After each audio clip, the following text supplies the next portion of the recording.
Zaczął się właśnie nowy dzień i będzie to dzień intensywny, bo za 15 minut odbiera mnie kierowca i będziemy zwiedzać razem wyspę.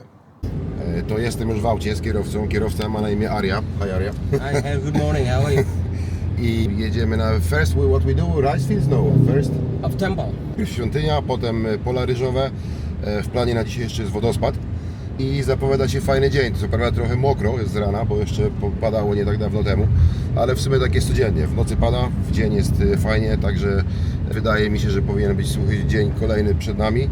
No i zobaczymy, jak ten dzień się ułoży. Ruch drogowy jest ogromny, jak wczoraj, jak przedwczoraj, jak codziennie. Ale wyjechaliśmy wcześniej, bo wyjechaliśmy o 8 rano.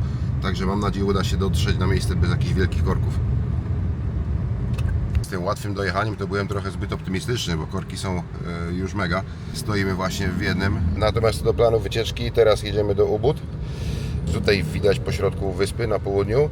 Potem pola ryżowe i wodospad, który znajduje się mniej więcej tutaj. Wydaje się, że to jest blisko. No jest to tak w sumie blisko w kilometrach, no ale jeżeli chodzi o ruch drogowy i korki, trochę to nam zajmie. Good exercise. And where we are now is still, this is Denpasar or? Still in Denpasar. Still in Denpasar. So we drive like 1 hour, no, a little bit. Oh, this is very nice here, yes. Yeah, it is for the people. No właśnie się kilku ciekawych rzeczy od Pana dowiedziałem. Na wyspie jest mieszkańców lokalnych około 5 milionów. Z tym, że bardzo dużo ludzi tutaj dojeżdża po prostu z wysp, które są naokoło. Z Lombok, z Sumatry i z Jawy i po prostu tutaj pracuje w ciągu tygodnia, a na weekend jedzie do domu. Pan pracuje 5 dni w tygodniu w sezonie, teraz jest niski sezon, więc tak 3-4. No ale mówi, że jest zadowolony. Bardzo miło mnie przywitał w Indonezji po raz kolejny zresztą, także potwierdza się, że ludzie tutaj są bardzo, bardzo mili i otwarci. Natomiast do tego ruchu drogowego to jest jak było widać przed chwilą, masakra. Ale poruszamy się, przynajmniej jest dobrze na tyle, że to nie stoi, tylko jedziemy do przodu. Będziemy około 50 minut od teraz, powinniśmy dojechać do celu. Pierwsza atrakcja dnia to tkalnia, szwalnia i produkcja tkanin sposobami tradycyjnymi. Tutaj pani nanosi włos na tkaninę, a potem to się wszystko koloruje tuszami.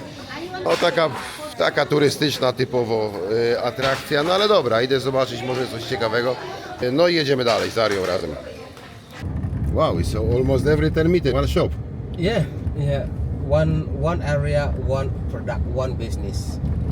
Dowiedziałem się czegoś ciekawego o tym bambusowym kiku, który tutaj widać. Nazywa się to pędzior. I o co z tym chodzi? Jak się otwiera świątynię, biznes albo cokolwiek, to się wiesza coś takiego, wystawia. Symbolizuje to, że komuś się dobrze powodzi albo chce mieć po prostu szczęście. Ale czemu on jest zakrzywiony? Właśnie tutaj Aria mi wytłumaczył, że ludzie nawet jak są bogaci tutaj i dobrze im się powodzi, najważniejsze dla nich jest to, żeby po prostu patrzeć też w dół na tych, którzy mają gorzej. Zasadą kultury tutaj na Bali jest to, żeby nie wywyższać się i nie traktować innych z góry, dlatego też się na nich patrzy i stąd ten pędzior matki zawija w dół i odświeża się to co pół roku. 2 razy do roku mają tutaj coś w rodzaju celebracji właśnie tego swojego szczęścia i 2 razy do roku wystawia się ten pędzior nowy. It's the Pura Pusha Batuan Temple. Pusha Batuan Temple. To here the Saru.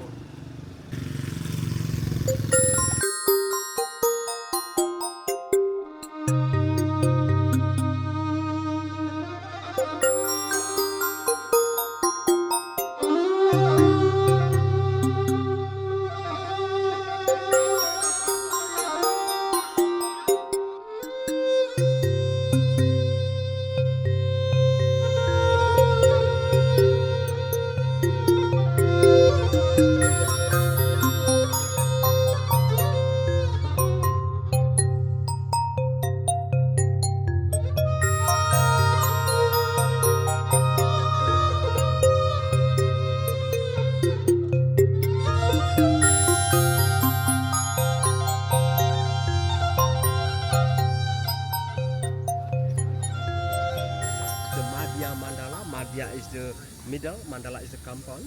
So in this area you see the building, and that building with the black attached roof is made of the black palm fiber, It is just for temple shrines, and then we have the other ones. It is made of the grass. The Balinese wall architectures, like in here. Yeah, it is made of the concrete. It is made of the concrete, and this is the clay. It's a brick, and then this is the volcano rock. And you see this one, and then this one. Yeah. It is called the Boma. The Boma is the symbol of the mother of nature. This is Boma. Boma, yeah, it is the symbolizes. Tung, tung. They will come here with the blooming heart, with the happiness, joyful. They will sit together at the big building to work together to prepare the temple ceremony preparation. Dualism either good, bad in balance. So we should be more patient, more peaceful, more compassion, not angry, not greedy to visit to the temple. Every temple has this one. We call it the Candi Bantar. And that one, you see, is a close. The Koryagung, and that means that the close is bad, good, or yin and yang is already united. Okay, so Yeah. before you enter it's separated, but Yes. when you are in, You should be keep in balance. and your bad energy stays outside. Yeah, not influence the people, not influence the kerjaan in here. Is ancient scripts. It's very hard to understand, to read. Even if would like to write down that the Balinese ancient script, we should be follow the rule and regulations, like we write the horizontal positions by the thick writing and the vertical by the thin writing. 18 letters. Can you say again letters? Ane cara kedate sawale magebeng pejeyenya. Ciekawe, bardzo, bardzo ciekawe, ale mało osób już w tym języku tutaj się jest w stanie porozumiewać. Nawet on powiedział, że kilka tylko słów potrafi przeczytać czy napisać. Wymiera to trochę, no ale może dlatego mają alfabet łaciński, żeby było prościej po prostu. No i właśnie dowiedziałem się, o co chodzi z tymi ofiarami, jak to można by u nas powiedzieć. Wystawia się to 2 razy dziennie, rano i wieczorem. Co jest ciekawego, jeżeli tutaj sobie przyleci ptak i będzie chciał coś z tego wyjeść, albo przyjdzie kot, który jest głodny, będzie chciał coś zjeść, to nie ma z tym żadnego problemu. Też, tak jak się od Ari właśnie dowiedziałem, jest tutaj bardzo dużo wegetarian. I jeszcze taka ciekawostka, tamta brama wejściowa jest duża. Kiedy się już tutaj wejdzie i zakończy ceremonię, to jest tutaj wyjście. Brama wyjściowa ma ten sam kształt, też jest od siebie rozdzielona, natomiast wyjście jest o wiele mniejsze. No spytałem się Ari, dlaczego jest mniejsze. To ma nam uświadamiać, że jesteśmy tak naprawdę mali, nie możemy się wywyższać. Zaledwie kilka minut po tym, jak przekroczyliśmy progi świątyni, Bali postanowiło pokazać nam swoje drugie oblicze. To najbardziej intymne i duchowe. Utknęliśmy w korku, ale powód był już nie taki prozaiczny jak te zwykłe korki. Tuż przed nami przejeżdżała procesja pogrzebowa. Dokładnie taka, jaką widzicie teraz na ekranie. Na Bali śmierć nie jest końcem, a radosnym przejściem. To jeden z najważniejszych rytuałów, nazywany ngaben. Balijczycy wierzą, że dopiero po kremacji dusza zostaje uwolniona z ciała i może wrócić do świata bogów lub przygotować się do reinkarnacji. Dlatego zamiast czerni i ciszy widzimy tu białe stroje, muzykę gamelanu i energię wspólnoty. To idealne dopełnienie tego, co usłyszałem w świątyni. Pamiętacie tę charakterystyczną bramę, Candi Bantar, rozdzieloną na 2 równe części? Ona symbolizuje równowagę wszechświata, walkę dobra ze złem, która nigdy się nie kończy. Ale kryje się w niej też głębsza lekcja pokory. Na Bali nikt nie powinien wynosić się ponad innych. Ta rozdzielona brama przypomina, że człowiek jako pojedyncza jednostka jest niekompletny. Dopiero jako społeczeństwo, jako wspólnota pomagająca sobie w rytuałach, tak jak ci ludzie na ciężarówkach podczas pogrzebu, stanowimy całość. To tutaj, na Bali, termin banjar, czyli lokalna wspólnota, znaczy więcej niż jakakolwiek instytucja państwowa. To już jest Ubud, jeździmy po nim właśnie i w sumie dobrze, że tutaj dzisiaj przyjechałem, bo jutro już nie muszę. Czym się różni trochę od miejsca, w którym mam hotel? No różni się, jest bardziej zielono, pagórkowato. No w sumie fajnie to wygląda. Jedziemy teraz do lasu Małpiego Gaju, tak to się nazywa. Jak na razie bardzo mi się podoba jeżdżenie z Arią. Można dowiedzieć się dużo ciekawych rzeczy, opowiada mi o kulturze, zwyczajach, historii Bali, o tym jak się tutaj żyje. Także zdecydowanie polecam taką formę zwiedzania tutaj. Zapłaciłem za cały dzień $65. Wszystko jest wliczone w bilety wstępu, no a przede wszystkim jest lokalny przewodnik, który wszystko poopowiada. Jutrzejsze zwiedzanie wyjdzie sporo taniej, no ale nie bukowałem tego przez żadną stronę, tylko po prostu dogadałem się prywatnie. Jaki będzie standard, tego zobaczymy. No a na razie jestem w Monkey Forest, wygląda tak tutaj wejście do tego. Pływają rybki, jest fajnie, dużo turystów. I są też pierwsze małpy, jeszcze w ogóle przed wejściem do środka. Podobno tych małp tam jest dużo, Aria mi powiedział, żeby trzymać wszystkie rzeczy przy sobie, mocno telefon, kamerę i zapiąć plecak, bo potrafią przyjść i sobie wziąć.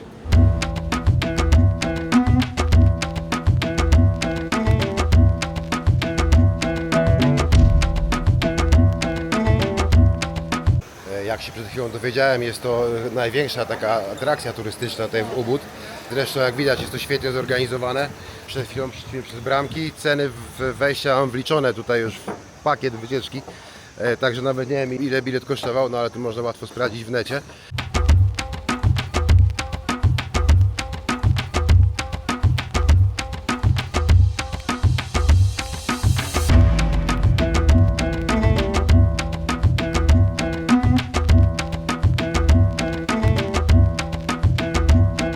Ten las zajmuje powierzchnię 10 hektarów. Został otwarty w 1978 roku. Jak widać można sobie kupić też jedzenie dla małp i je karmić.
No, miejsce robi wrażenie. Tutaj klimaty jak w dżungli. A to drzewo tutaj nazywa się Banyan Tree. Przed chwilą usłyszałem ciekawą historię, że drzew tych nie wolno sadzić koło domostw, ani w ogródku sobie nie można posadzić, ani za bardzo na Twoim terenie, bo przywołują one złe demony i złe duchy i złe siły. Tak tutaj ludzie w to wierzą. Świetne miejsce, naprawdę polecam tutaj się wybrać, bo nie ma hałasu. Pierwsze miejsce na Bali, gdzie nie ma skuterów, samochodów, a przy okazji widoki są naprawdę niesamowite, jak te drzewa, natura. Właśnie tego potrzebowałem na Bali i znalazłem wreszcie. No i już po zwiedzaniu Monkey Forest zajęło to takim średnim tempem około 45 minut, także nie jest to w sumie takie duże, te 10 hektarów to chyba jest przestrzeń cała tego miejsca, a natomiast to, gdzie się zwiedza, gdzie można wejść jako turysta, może będzie to hektar, może troszeczkę więcej, no w każdym razie jak się chce przyjść na spokojnie, wszystko zwiedzić to tak około 2 godzinek, natomiast w godzinę spokojnie tak da się to zobaczyć i przejść wszystkimi ścieżkami. No ale fajnie, warto. Na pewno warto się tutaj wybrać, bardzo polecam. Jeszcze co do samych małp, są dobrze wychowane, żadna nie próbowała podejść, niczego zabrać, a widziałem to na przykład już w Tajlandii, że niektóre z tych małp nawet były tresowane po to, żeby przyjść zabrać komuś telefon, czy aparat, czy coś, co ma w ręce, a potem ktoś do Ciebie podchodzi i Ci oferuje odzyskanie tego przedmiotu za 10 czy tam $15. Tutaj tego nie było, małpy są dobrze odżywione, nieagresywne, dały się nawet głaskać, można było spokojnie do nich podchodzić, także jest bezpiecznie. Wreszcie zostawiamy za sobą Ubud, miejsce na Bali zupełnie inne niż nadmorskie miejscowości, jednak tak samo zatłoczone. Po spacerze w Monkey Forest kierujemy się tam, gdzie Bali wygląda jak miejsce, którego cały czas szukałem, czyli na tarasy ryżowe. Wiele osób myśli, że te pola to po prostu ładne tło do zdjęć, ale kryje się za nimi niesamowita historia. Balijczycy wierzą, że woda jest święta i musi być dzielona sprawiedliwie między wszystkich rolników. Systemem nawadniania zarządzają kapłani w świątyniach wodnych. To oni decydują, kiedy otworzyć śluzy, żeby każde poletko dostało swoją porcję wody. Ryż na Bali zbiera się nawet 3 razy w roku, a każda odmiana ma swoje znaczenie. Jest ryż biały, czerwony, a nawet czarny, z którego robi się genialne desery.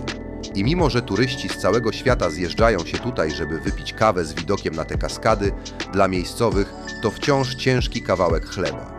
Warto mieć to z tyłu głowy, kiedy spacerujecie wąskimi ścieżkami przez pole ryżu. Obok luksusowych knajp i instagramowych miejscówek, rolnicy wciąż ręcznie dbają o każdą sadzonkę.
Zdecydowanie najładniejsze miejsce do tej pory na Bali. Tak mi się tutaj podoba, że chyba nawet przyjadę sobie jeszcze raz. Jedzie się ode mnie 1,5 godziny, co przy tych korkach nie wydaje się takie straszne. Piękne, piękne widoki, natura.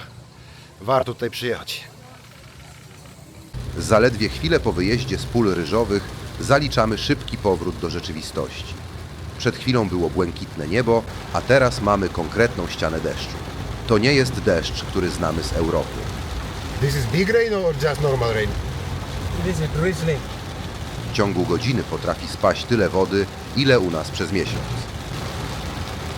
Zamiast czekać, jedziemy dalej w stronę wulkanu, bo deszcz tutaj to po prostu część klimatu, do której trzeba się przyzwyczaić. You have roads like in Poland, you know. We also have some places such bad road, but they are fixing.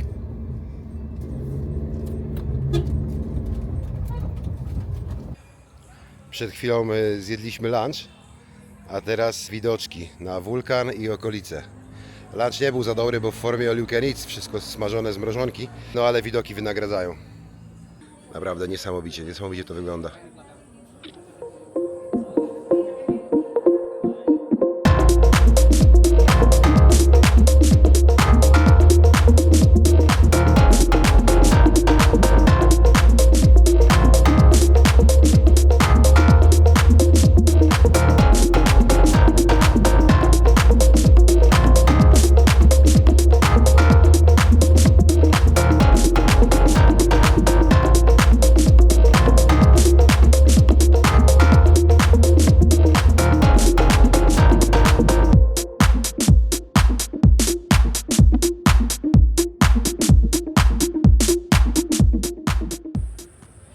Świetne są też szklane tarasy widokowe, ale jak ma ktoś lęk wysokości, to nie polecam, bo pode mną jest teraz jakieś dobre 50 metrów.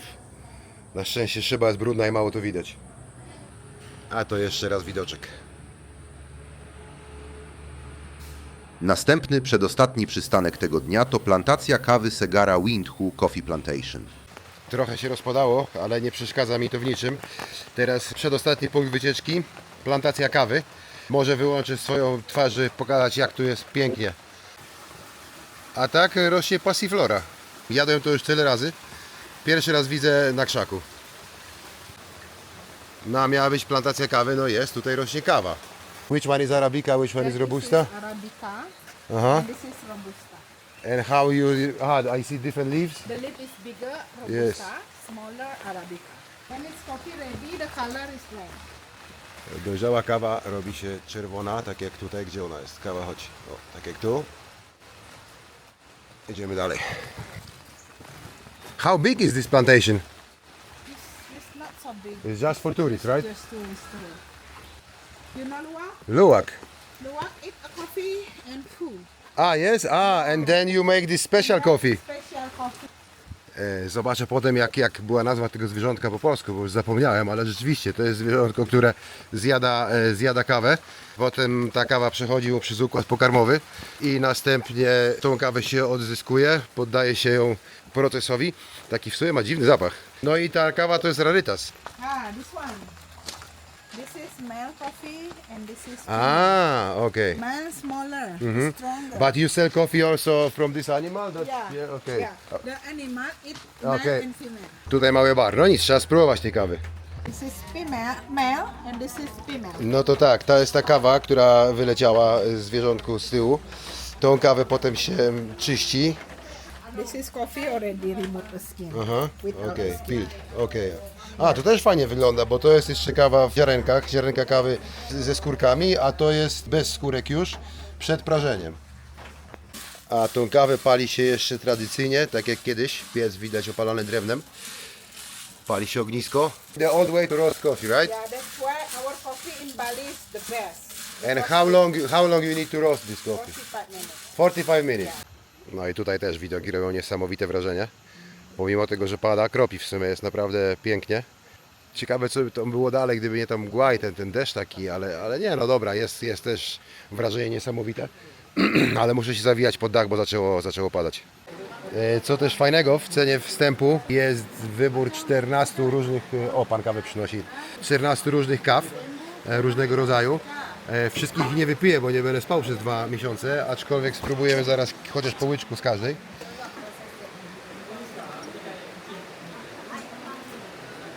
A to, co teraz zajechało, to będzie ta moja kawa, bo pachnie to niesamowicie. To moje espresso i zaraz zobaczymy, jak się będzie zaparzać. No słuchajcie, a teraz się robi kawa z luwaka, z tego zwierzątka. No dobra, tam na dole podgrzewa się woda nad palnikiem. I ta woda będzie szła do góry, zakładam, i zaraz się zaparzy z tego kawa. Gdy wjeżdżasz w głąb wyspy, w okolice Ubud czy wulkanu Batur, wśród bujnej roślinności ukryte są plantacje kawy, a wiele z nich trzyma właśnie łaskuny palmowe, potocznie nazywane luwakami. Kawa z luwaka to najdroższa kawa świata. Skąd bierze się jej fenomen? Te nocne stworzenia wybierają do zjedzenia tylko najdojrzalsze, najbardziej soczyste owoce kawowca. Ale prawdziwa magia, jeśli można to tak nazwać, dzieje się w ich układzie pokarmowym. Podczas trawienia enzymy penetrują ziarna, modyfikując strukturę białek. To proces naturalnej fermentacji, który pozbawia kawę goryczy, nadając jej niespotykaną aksamitną łagodność i niemal czekoladowy aromat. Jednak za tym egzotycznym doświadczeniem kryje się smutna prawda. Kopi luwak, która kiedyś była zbierana naturalnie w lesie, stała się ofiarą własnego sukcesu. Dzika natura została zastąpiona przez przemysł. Dziś większość luwaków na turystycznych plantacjach żyje w ciasnych metalowych klatkach. Jak te klatki wyglądają, mieliście okazję zobaczyć przed chwilą. Nie zapominajmy, że znajdujemy się teraz w miejscu nastawionym na turystów. Możliwe, że na zwykłych plantacjach zwierzęta trzymane są w gorszych warunkach. Te samotniki z natury nagle zostają stłoczone na małej przestrzeni, karmione na siłę wyłącznie owocami kawy, by produkcja trwała cały rok. To, co miało być cudem natury, stało się więzieniem. Pijąc tę kawę, warto zadać sobie pytanie, czy ten wyjątkowy smak jest wart ich cierpienia? Czasem najlepsza kawa to ta, która zostawia po sobie czyste sumienie, a nie tylko ekskluzywny posmak na podniebieniu. Ostatni punkt dzisiejszej wycieczki – wodospad Tegenungan. Woda spadająca z kaskady pochodzi z rzeki Petanu, która dla Balijczyków ma ogromne znaczenie duchowe.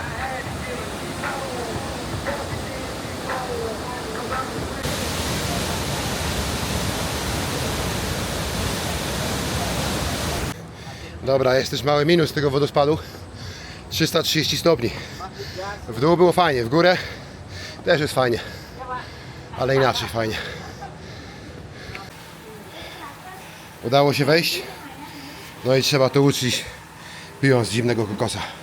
Bardzo lubię zimne kokosy. No i to koniec mojej dzisiejszej wycieczki. Czy warto było? Tak, warto, polecam. Jeżeli chodzi o jedyne takie minusy, to transport. Przejeżdżanie z punktu A do punktu B to jest masakra. Raz, że korki, tam gdzie ich nie było, to dystanse. Jest godzina 4:30, jeszcze mamy 1,5 godziny do domu, także będę w hotelu dopiero późno. Jeden i bardzo intensywny dzień, ale udało się zobaczyć bardzo dużo miejsc. A to namiary na firmę, jakby ktoś chciał skorzystać. Tour Bali Driver. No i polecam. Kończy się już kolejny dzień i pora spać, bo jutro rano o 7:00 pobudka, a przed 8:00 odbiera mnie kolejny kierowca i dalsza część zwiedzania.